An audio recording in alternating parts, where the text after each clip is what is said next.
மங்களேஷாய வித்மகே சண்டிகா பிரியாய தீமகி தன்னோ சம்ஹார பைரவ பிரச்சோதயாது. நெக்ஸ்ட் ஜென் ஆஸ்ட்ரோ நேயர்கள் அனைவருக்கும் வணக்கங்கள். நான் உங்கள் ஆஸ்ட்ரோ பூர்ணா, எண்கணித ஜோதிடம் மற்றும் ஆன்மீக பரிகார ஆராய்ச்சியாளர். இன்னைக்கு நாம செப்டம்பர் மாத பலன்களை பற்றி, ஒவ்வொரு ராசி அன்பர்களுக்கும் எந்த மாதிரியான ஒரு மாற்றங்கள், அடுத்து ஒவ்வொரு ராசி அன்பர்களுக்கும் கிடைக்கக்கூடிய பலன்களை பற்றி நம்ம இந்த மாதத்துல பார்க்க போறோம். இந்த பதிவின் மூலமாக ஒவ்வொரு ராசி அன்பர்களும் தன்னுடைய வாழ்க்கையில ஏற்படக்கூடிய பிரச்சனைகளுக்கு கண்டிப்பா இந்த பதிவின் மூலமாக உங்களுக்கு ஒரு தீர்வு கிடைக்கும். அதனால கடைசி வரைக்கும் ஸ்கிப் பண்ணாம பாருங்க. இப்பதான் முதன்முறையா பாக்குறீங்கன்னா சப்ஸ்கிரைப் பண்ணிக்கோங்க. பெல் பட்டன்ல ஆல் ஆப்ஷன் சூஸ் பண்ணுங்க. இந்த செப்டம்பர் மாதத்துல 7ஆம் தேதி, அதாவது செப்டம்பர் 7ஆம் தேதி விநாயக சதுர்த்தி வருது. அடுத்து செப்டம்பர் 17ஆம் தேதி புரட்டாசி மாசம் பிறக்கிறது. புரட்டாசி மாசம் சொன்னாலே எல்லோருக்குமே நினைவுக்கு வருது அந்த பெருமாளுடைய அனுகிரகம் நமக்கு கிடைக்கணும் அப்படின்னு. அந்த அனுகிரகம் ஆகப்பட்டது, அந்த அருட்கடாட்சம் ஆகப்பட்டது, பெருமாளுடைய அருட்கடாட்சம் ஆகப்பட்டது பரிபூர்ணமாக கிடைக்க போகுதுன்னு தான் இந்த மாதத்துல. ஏன்னா 17ஆம் தேதியே உங்களுக்கு பௌர்ணமியும் வருது. அந்த பௌர்ணமின்றது எப்படி ஒரு முழு நிலவாக இருக்குதோ அதே மாதிரிதான் உங்களுக்கு இந்த புரட்டாசி மாதம் முழுமையான ஒரு பலன்களை கொடுக்கக்கூடிய ஒரு நேரமாக இருக்க போகுது. இந்த பௌர்ணமி அன்னைக்கு எல்லாருமே சத்யநாராயணா பூஜை பண்ணுங்க. ஏன்னா ஒவ்வொரு பௌர்ணமிக்கும் நம்ம சத்யநாராயணா பூஜை பண்ணும்போது நம்ம கிட்ட இருக்கக்கூடிய அந்த செல்வ கடாட்சங்கள், மகாலட்சுமியின் அருள் கடாட்சம் எப்போதுமே நம்ம கிட்ட இருக்கும். ஒவ்வொரு பௌர்ணமிக்கும் பண்றது ஒரு சிறப்பான ஒன்று. அதுல இந்த புரட்டாசி மாதத்துல பெருமாளுக்கு உகந்த நாள்லயே நம்ம இந்த சத்யநாராயண பூஜை பண்ணும்போது நமக்கு இன்னும் அதனுடைய பலன்கள் அதிகமாக இருக்கும். செப்டம்பர் 18ஆம் தேதி மகாலயபட்சம் ஆரம்பமாயிருது. மகாலயபட்சம்னு சொன்னாலே அதாவது அந்த முன்னோர்களுக்காக நம்ம செய்யக்கூடிய அந்த கர்மாக்கள் தான் அந்த மகாலயபட்சம். இது 18ஆம் தேதி ஆரம்பிக்குது. இந்த 15 நாள்ல எல்லோருமே அசைவ உணவை தவிர்த்து அந்த முன்னோர்களுக்காக நம்ம விரதம் இருந்து அவர்களுடைய கடமைகளை செய்யும் போது நமக்கு இருக்கக்கூடிய சாபங்களில் இருந்து விமோசனம் அடைவதற்கும், நமக்கு இருக்கக்கூடிய தோஷங்களில் இருந்து நிவர்த்தி பெறுவதற்கும் இந்த 15 நாட்கள் உகந்த நாட்களாக இருக்க போகுது. இந்த செப்டம்பர் மாதத்துல கிரக அடைவுகள் அப்படின்னு பார்த்தோம்னா, ரிஷப ராசியில் குரு பகவான், மிதுன ராசியில் செவ்வாய் பகவான், கடக ராசியில் புதன் பகவான், சிம்ம ராசியில் சூரியன் பகவான், அடுத்து கன்னியில பாத்தீங்கன்னா சுக்கிரன், கேது, கும்பத்துல சனி வக்கரமா இருக்கிறார், மீனத்துல ராகு பகவான். இதுதான் இந்த செப்டம்பர் மாதத்தினுடைய கிரக அடைவுகள். இந்த மாதத்துல கிரகங்கள், என்னென்ன கிரகங்கள் பெயர்ச்சி ஆகுது அப்படின்னு பார்க்கும்போது, புதனுடைய பெயர்ச்சி பாத்தீங்கன்னா 2 வாட்டி இருக்கு. அதாவது 7ஆம் தேதி, செப்டம்பர் மாதம் 7ஆம் தேதி ஒரு பெயர்ச்சியும், அதாவது கடக ராசியிலிருந்து சிம்ம ராசிக்கு 7ஆம் தேதி பெயர்ச்சி ஆக போறார். அடுத்து இறுதியில, மாதத்தின் இறுதியில 23ஆம் தேதி அந்த சிம்ம ராசியிலிருந்து கன்னி ராசிக்கு புதன் பகவான் பெயர்ச்சி ஆக போறார். இந்த புதனுடைய பெயர்ச்சி இந்த மாதத்துல 2 தடவை இருக்குது. அடுத்து பாத்தீங்கன்னா சூரியனுடைய பெயர்ச்சி 17ஆம் தேதி கடக ராசியிலிருந்து தன்னுடைய ஆட்சி வீடான சிம்மத்திற்கு பெயர்ச்சி ஆகிறார் சூரியன் பகவான். இதனால இந்த ராசி அன்பர்கள், எல்லா ராசி அன்பர்களுமே அந்த சூரியனுடைய ஆட்சி பலத்தால எல்லா ஒரு நல்ல பலன்களையும் கிடைக்கக்கூடிய ஒரு மாதமாக தான் இந்த செப்டம்பர் மாதம் இருக்க போகுது. அடுத்து 18ஆம் தேதி சுக்கிரனாக கூடியவர் அந்த கன்னி ராசியிலிருந்து துலாம் ராசிக்கு பயிற்சி ஆக போறார். இந்த சுக்கிரனாக கூடியவர் பயிற்சி ஆகும் போது இந்த எல்லா ராசி அன்பர்களுக்கும் அதுல ஒரு சில மாற்றங்கள். அடுத்து பாத்தீங்கன்னா, ஏன்னா கால புருஷனுக்கு 6ஆம் இடத்திலிருந்து 7ஆம் இடத்திற்கு அவர் பெயர்ச்சி ஆக போறார். இந்த மாதிரியான ஒவ்வொரு கிரகங்களின் மாற்றங்கள் ஒவ்வொரு ராசி அன்பர்களுக்கு எப்படி கிடைக்க போகுது அப்படின்றத நம்ம இந்த பதிவுல தெளிவா பார்க்க போறோம். மகர ராசி அன்பர்களுக்கு செப்டம்பர் மாதம் ஒரு மிக அருமையான ஒரு மாதம். நிறைய ஒரு வளர்ச்சிகளை சந்திக்கக்கூடிய ஒரு நேரம். அந்த 7 சனியின் பிடியில் இருக்கக்கூடிய அந்த மகர ராசி என்பர்கள், மேடம் எங்களுக்கு பாதம் சனி நடந்துட்டு இருக்குது, அந்த பாத சனி எங்களை விட்ட பாடு இல்லை, நிறைய ஒரு துன்பங்களையும் நிறைய பிரச்சனைகளையும் சந்திச்சிட்டு இருக்கிறோம்.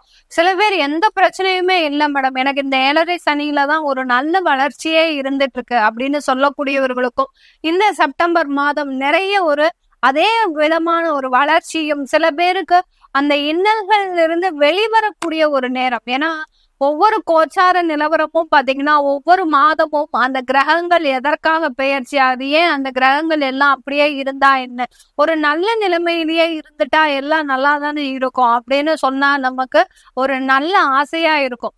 ஏன்னா 9 கிரகங்களும் ஒரு நல்ல ஒரு ஆட்சி உச்ச பலத்தோடு இருந்தா நல்லா தானே இருக்கும் எல்லா ராசி என்பர்களுக்கும். ஏன் அப்படி இருக்க மாட்டேங்குதுன்ற ஒரு கேள்வி எல்லாருக்குமே இருக்கும். நம்மளுடைய கர்ம வினைகள், நம்ம செஞ்சுட்டு வந்த அந்த பாவ புண்ணியங்கள் நம்மளுடைய அந்த ஒரு வாழ்க்கையை தீர்மானிக்கக்கூடிய ஒரு நேரமாக இருக்கு. அதே இதுல அந்த மகர ராசி அன்பர்கள் பாத்தீங்கன்னா இந்த மாதிரியான விஷயங்களே ரொம்ப நம்பிக்கையோட இருப்பீங்க.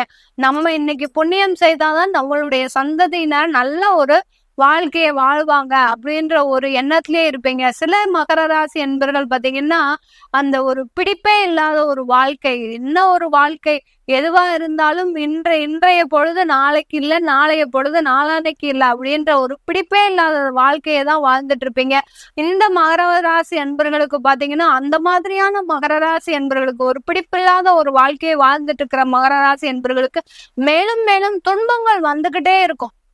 ஏன் மேடம் நான் தான் வாழ்க்கையில பிடிப்பே இல்லாம இருக்கிறேனே, எனக்கு மட்டும் ஏன் இந்த மாதிரியான ஒரு துன்பங்கள் இருக்கு அப்படின்னா, எங்க ஒரு சாதனைகள் அதிகமாக இருக்குதோ அங்கதான் சோதனைகளும் அதிகமாக இருக்கும். இந்த மகர ராசி அன்பர்களுக்கும் அதே மாதிரி தான். ரொம்ப நீங்க உழைப்ப நம்புறீங்க, அதே சமயத்துல உங்களுடைய குலதெய்வத்தை நம்புறீங்க அதிகமா. அந்த குலதெய்வமாகப்பட்டது உங்களை வழிநடத்தி செல்லும் போது எந்த ஒரு இன்னல்களும் உங்களுக்கு ஒரு முன்னின்று அது பிரச்சனையை தரக்கூடிய ஒரு இன்னல்களாக இருக்காது. எல்லாமே உங்களுக்கு தலைக்கு வந்தது தலப்பாகையோட போச்சுன்ற அளவுக்கு தான் இந்த மகர ராசி என்பர்களுக்கு 7 சனியின் பொழுதுல இருந்தது. அதுவே உங்களால ஒரு தாங்க முடியாத ஒரு சூழ்நிலையில இருந்துட்டு இருக்கிறீங்க. ஏன்னா மகர ராசி என்பர்கள் அந்த சனி உங்களுடைய ஆட்சி காரகனாக இருந்தாலும் உங்களுக்கு கொடுத்த அந்த 7 சனியின் போது கொடுத்த துன்பங்களும் துயரங்களும் மிக அதிக அளவு. உங்களால தாங்கிக்கவே முடியல. ஏன்னா நீங்க எந்த விதமான எதிர்பார்ப்பும் இல்லாம தான் வேலை செஞ்சீங்க, எந்த விதமான ஒரு கஷ்டமே படாம வேலை செஞ்சீங்க.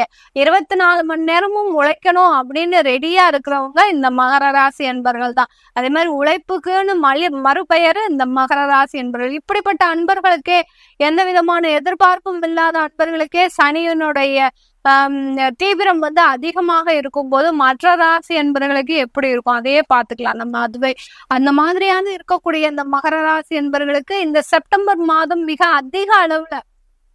அதிக அளவுன்னு சொல்றதை விட உங்களுக்கு தேவையானவற்றை நிறைவேற்றக்கூடிய ஒரு நேரமாக இருக்க போது இந்த மகர ராசி என்பவர்களுக்கு. எல்லா இடத்துலயும் எப்போதுமே பாத்தீங்கன்னா மகர ராசி என்பவர்கள் எங்க போனாலும் ஒரு செக் வச்ச நிலைமையில, எனக்கு எங்க போனாலும் ஒரு என்ன சொல்றது தடைக்கல்லாகவே இருக்குது மேடம், எங்கேயுமே மூவ் பண்ண முடியல, தொழில்னா வளர்ச்சி கம்மியா இருக்கு, எந்த விதமான ஒரு இம்ப்ரூவ்மெண்ட்டும் இல்லை. அடுத்து பாத்தீங்கன்னா குடும்பத்துல ஏதோ ஒரு சின்ன ஒரு இடர்பாடுகள் வந்துகிட்டே இருக்கு. யாருக்காவது ஒரு நோய் தொந்தரவு, இல்ல குடும்பத்துல ஏதாவது ஒரு செலவுகள் அதிகரிச்சுக்கிட்டே இருக்கு, எல்லாரும் ஏதாவது ஒரு அவமானங்கள் அசிங்கங்கள் வந்துகிட்டே இருக்கு அப்படின்னு சொல்லக்கூடிய இந்த மகர ராசி என்பவர்களுக்கு இந்த மாதிரியான ஒரு பிரச்சனைகளில் இருந்து வெளிவரக்கூடிய ஒரு நேரம் தான் இந்த செப்டம்பர் மாதம். ஏன்னா உங்களுடைய ராசிக்கு 2ஆம் இடத்துல அந்த சனி வக்ர நிலைமையில இருக்கிறார். சுறுசுறுப்பா செயல்படக்கூடிய ஒரு நேரம். சனி வக்கரமா இருந்தாலே, சனி சாதாரணமா இருக்கும்போது இயல்பு நிலையில இருக்கும்போது மிக மெதுவாக செல்லக்கூடியவர். யாரொருவர் ஜாதகத்திலேயோ இல்ல ராசிக்கு 2ஆம் இடத்துல அந்த சனி இருக்கிறாரோ பாத்தீங்கன்னா அந்த குடும்பமே ரொம்ப ஸ்லோவா தான் எல்லாமே செய்வாங்க. எங்கேயாவது வெளியில போகணும்னாலே ரொம்ப மெதுவா தான் கிளம்புவாங்க, மெதுவா தான் எல்லா வேலையும் செய்வாங்க. தன்னுடைய வாழ்க்கையை பத்தி ரொம்ப அக்கறையே பட மாட்டாங்க. அதுவா போறது போட்டோம், நடக்கிறது எல்லாமே நன்மைக்கு தான் அப்படின்னு தான் இருப்பாங்க. அந்த சனியோனுடைய தாக்கம் அந்த அளவிற்கு இருக்கும். அதே மாதிரி 2ஆம் இடத்துல சனி இருக்கும் போதும் இவங்க 45 வயசுக்கு மேலதான் வாழ்க்கையில செட்டில் ஆகக்கூடிய ஒரு அன்பர்களாகவும் இருப்பாங்க. இந்த மாதிரியா இருக்கக்கூடிய அந்த 2ஆம் இடத்துல சனி வக்கரம் அடைஞ்சிருக்கும் போது உங்களுடைய வாழ்க்கையில பாத்தீங்கன்னா மிக சுறுசுறுப்பாக செயல்படக்கூடிய ஒரு நேரம். அந்த நிலைமையில இருந்த மகர ராசி என்பவர்கள் சுறுசுறுப்பா செயல்படக்கூடிய ஒரு நேரம். எப்படி சிம்மராசி என்பவர்கள் டயத்துக்கு எல்லாம் பண்றீங்களோ அந்த மாதிரி இப்ப மகர ராசி என்பவர்கள் ஒரு பஞ்சுவாலிட்டி மெயின்டைன் பண்ணக்கூடிய நேரம். இதனால் வரைக்கும் ஆபீஸ் போறதா இருந்தா லேட்டா தான் போவீங்க. யாரு என்ன சொன்னாலும் பரவாயில்ல, வேலையே போனாலும் பரவாயில்ல அப்படின்னு மெதுவா தான் போயிருப்பீங்க. ஆனா இந்த ஒரு 2 மாசமா பாத்தீங்கன்னா, என்னுடைய வேலை போயிடக்கூடாது, நான் இன்னும் சம்பாதிக்கணும். ஏன்னா இப்பதான் உங்களுக்கு எல்லாரையும் பத்தி தெரிஞ்சிருக்கு, உறவினர்களை பற்றி தெரிஞ்சிருக்கு, நண்பர்களை பற்றி தெரிஞ்சிருக்கு, உங்களுடைய குடும்பத்தை சுத்தி இருக்கிறவங்களுடைய மனநிலைமை எல்லாம் இப்பதான் நீங்க ரீட் பண்ணிருக்கிறீங்க. அதனால நம்ம இனிமே வேலைக்கு போயே ஆகணும், நம்ம இந்த கிடைச்ச வேலையை விட்டுறக்கூடாது, நம்ம வருமானம் அதிகமா சம்பாதிச்சு நம்ம அதிக நிலைமையில ஒரு நம்மளுடைய வாழ்க்கை தரத்தை உயர்த்திக்கணும் அப்படின்னு நினைக்கக்கூடிய இந்த மகர ராசி என்பவர்களுக்கு இந்த செப்டம்பர் மாதம் ஒரு நல்ல ஒரு வாய்ப்பாக தான் இருக்க போது.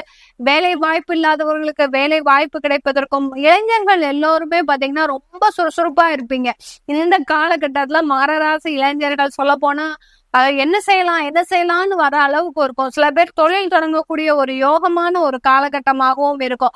ஏன்னா மகர ராசி என்பவர்களுக்கு அந்த தொழில் ஸ்தானாதிபதியாகப்பட்ட அந்த செவ்வாய் பாத்தீங்கன்னா உங்களுக்கு மகர ராசி என்பவர்களுக்கு அவர்களுக்கு 6ஆம் இடத்துல இருக்கிறதுனால அந்த தொழில் தொடங்கக்கூடிய ஒரு யோகம். சில பேருக்கு தொழில் தொடங்குவதற்கு உண்டான ஒரு கடன்கள்லாம் கிடைக்கும். உங்களுடைய நண்பர்கள் மூலமாக யாரெல்லாம் நண்பர்கள் ஏமாற்றினார்களோ புதிய நண்பர்கள் உருவாகி அதன் மூலமாக உங்க தொழிலை ஒரு நல்ல ஒரு நிலைமைக்கு கொண்டு வரக்கூடிய ஒரு நேரமாக இருக்க போது இந்த மகர ராசி என்பவர்களுக்கு.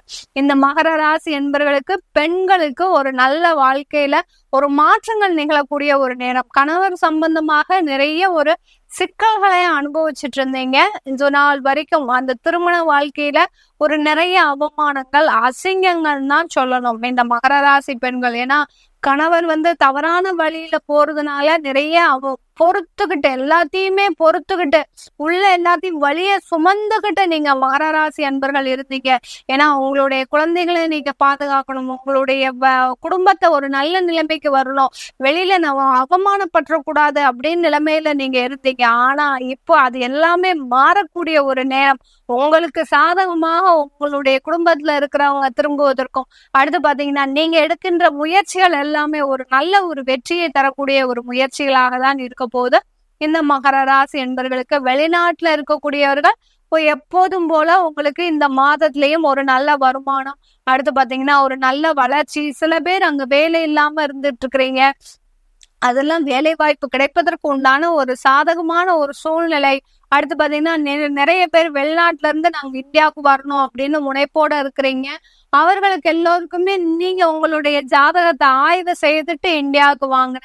ஏன்னா சில பேர் மகர ராசி அன்பர்கள் பாத்தீங்கன்னா உங்களுக்கு வெளிநாட்டுல இருக்கக்கூடிய யோகம்தான் இருக்கும், வெளிநாட்டுல இருக்கிறது யோகமா இல்ல பாதகமான ஒரு இதுவா மேடம் அப்படின்னு கேட்டீங்கன்னா, வெளிநாட்டுல இருக்கக்கூடியவர்கள் சில பேருக்கு யோகமான ஒரு சூழ்நிலை இருக்கும், சில பேருக்கு தன்னுடைய ஜாதகத்தின் மூலமாக அங்க இருக்கக்கூடிய ஒரு தோஷமாகவும் இருக்கும். அதெல்லாம் நீங்க ஆய்வு செய்துட்டீங்கன்னா நீங்க இங்க வரணுமா வேண்டாமான்றத நீங்க முடிவு பண்ணிக்கலாம். இந்த மாதிரி வெளிநாட்டுல இருக்கக்கூடிய மகர ராசி என்பவர்களுக்கு நிறைய ஒரு வாய்ப்புகள் கிடைப்பதற்கு உண்டான ஒரு நேரமாக தான் இருக்க போது. தொழில் செய்யறவங்களுக்கு நிறைய வளர்ச்சிகள் இருக்கக்கூடிய ஒரு நேரமாகவும் இருக்கும் மகர ராசி என்பவர்களுக்கு. இப்போ இது நம்ம எல்லாமே கோல்சார நிலவரப்படி பலன்கள் சொல்லியிருக்கிறோம். உங்களுடைய சுய ஜாதகத்துல பலன்கள் எப்படி இருக்கு, அடுத்து பாத்தீங்கன்னா உங்களுக்கு சுயமா ஜாதகம் இல்ல, ஜாதகம் எழுதணும், உங்களுடைய குழந்தைகளுக்கும் எழுதணும், உங்களுடைய குழந்தைகளுக்கு நியூமராலஜி படி பேர் வைக்கணும் அப்படின்னு நினைக்கிறவங்களுக்கு கீழே இருக்கிற நம்பருக்கு வாட்ஸ்அப்ல அப்பாயின்மெண்ட் வாங்கிட்டு நீங்க என்கிட்ட கன்சல்ட் பண்ணிக்கலாம். உங்களிடமிருந்து விடைபெறுவது உங்கள் ஆஸ்ட்ரோ பூர்ணா. நன்றி, வணக்கம்.